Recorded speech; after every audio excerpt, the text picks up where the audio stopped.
कर्म फल सबको मिलता है।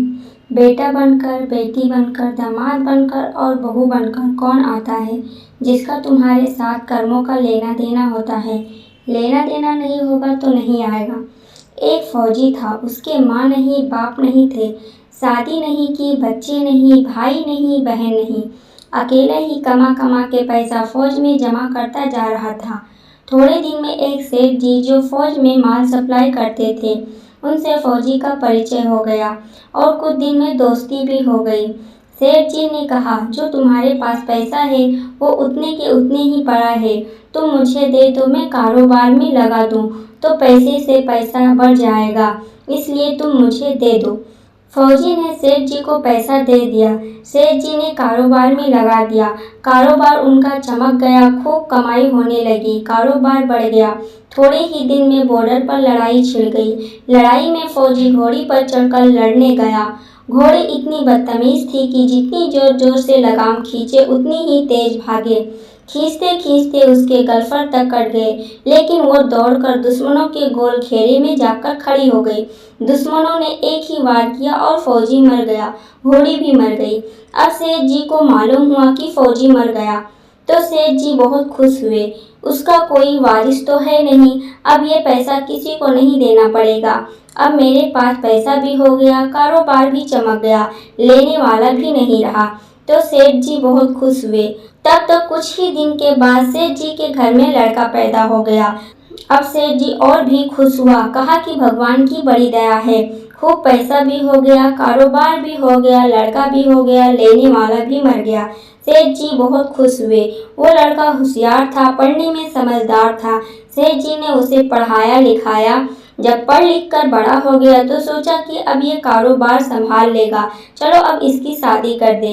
शादी करते ही घर में बहू रानी आ गई। अब उसने सोचा कि चलो बच्चे की शादी हो गई, अब कारोबार संभलेगा। लेकिन कुछ दिन में लड़की की तबीयत खराब हो गई। अब सेठ जी डॉक्टर के पास, हकीम के पास, वैद्य के पास दौड़ रहे हैं। वैद्य जी जो दवा खिला रहे हैं वो दवा असर नहीं हो रही, बीमारी बढ़ती ही जा रही है, पैसा बर्बाद हो रहा है, बीमारी बढ़ती ही जा रही है, रोग कट नहीं रहा है, पैसा खूब लग रहा है। अंत में डॉक्टर ने कह दिया कि मर्ज ला इलाज हो गया है, इसको अब असह्य रोग हो गया है, ये बच्चा 2-3 दिन में मर जाएगा। डॉक्टर के जवाब देने पर सेठ जी ने निराश होकर बच्चों को लेकर रोते हुए घर आ रहे थे। रास्ते में एक आदमी मिला। आदमी ने कहा, अरे सेठ जी क्या हुआ, बहुत दुखी लग रहे हो। सेठ जी ने कहा, ये लड़का जवान था, हमने सोचा बुढ़ापे में मदद करेगा, अब ये बीमार हो गया है।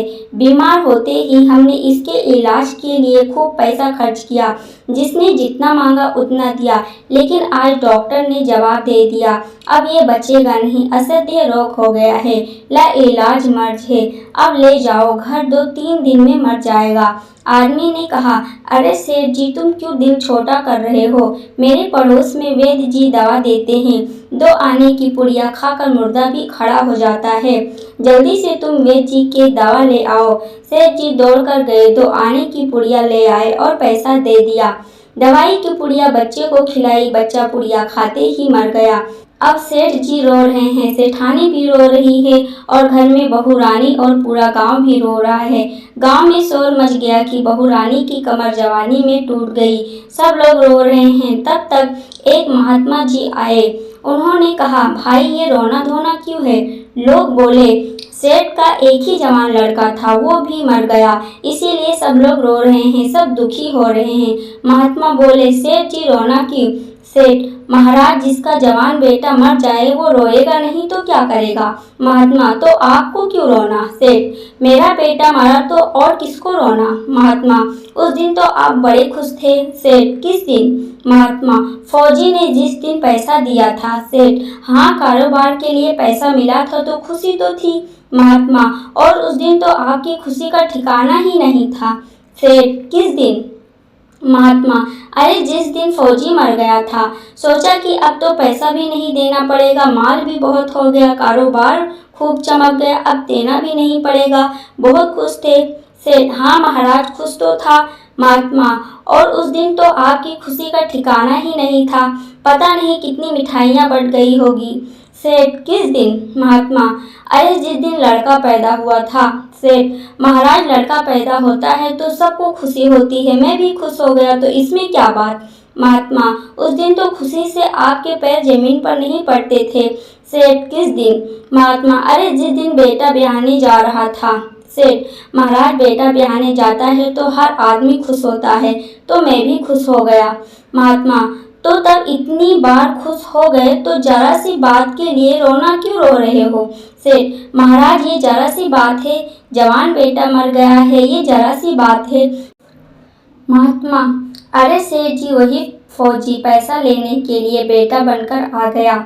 पढ़ने में, लिखने में, खाने में, पहनने में और शौक श्रृंगार में जितना लगाना था लग गया। शादी ब्याह में सब लग गया और ब्याज दर लगाकर डॉक्टरों को दिलवा दिया। अब जब 2 आने पैसे बच गए वो भी वैद्य जी को दिलवा दिया और पुड़िया खाकर चल दिया। अब कर्मों का लेना देना पूरा हो गया। सेठ जी ने कहा, हमारे साथ तो कर्मों का लेना देना था, चलो हमारे साथ तो जो हुआ सो हुआ, लेकिन वो जवान बहू रानी घर में रो रही है। जवानी में उसको धोखा देकर विधवा बनाकर चला गया। उसका क्या जुर्म था कि उसके साथ ऐसा गुनाह किया? महात्मा बोले, ये वही घोड़ी है जिसने जवानी में उसको धोखा दिया, इसने भी जवानी में उसको धोखा दिया। यही कहानी हम सभी की है, जो हमने बोया था वही हमें मिल रहा है। इसीलिए किसी को दोष मत देना, दोषी मत देखना, हमारा ही समय का दोष है।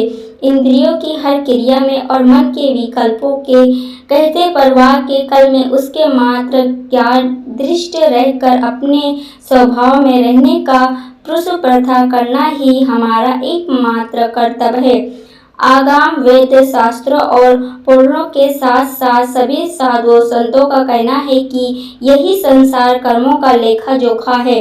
इसमें जो जीव आत्मा के स्वयं के स्वरूप स्वभाव को जान लेगा वो समझदारी से भाव सागर पार हो जाएगा। तो दोस्तों इस वीडियो के बारे में आपकी क्या राय है कमेंट करके जरूर बताइएगा। वीडियो पसंद आई हो तो लाइक शेयर करना मत भूलना। अगर आप चैनल पे नए आए हैं तो चैनल को सब्सक्राइब जरूर कर लेना। के लिए आपका बहुत बहुत धन्यवाद।